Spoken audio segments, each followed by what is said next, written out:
Malacanang nanindigang walang constitutional crisis sa gitna ng gulo sa Senado. Kasama natin sa balita, Radyo Man Chanel Salazar.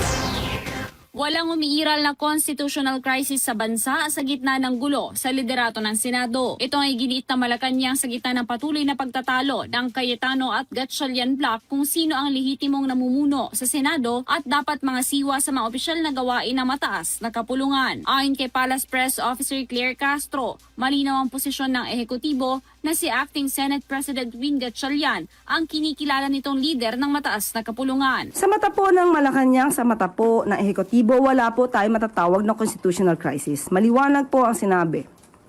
Ang sinusuportahan po at ang nire-recognize na liderato ay ang liderato po ni Acting Senate President Sherwin Gatchalian. Git pa ni Castro, anumang usapin o problemang may kaugnayan sa pagpapatakbo ng Senado ay dapat resolbahin ng mismong Senado at hindi ng ehekutibong sangay ng pamahalaan. Nananawagan din ng palasyo na tapusin na ang sigalot at igalang ang kasalukuyang liderato upang makapagpatuloy ang Senado sa pagtupad ng mga tungkulin nito. Kasama mo sa DZXL RMN Manila, Radyo Man Chanel Salazar, Tatak RMN.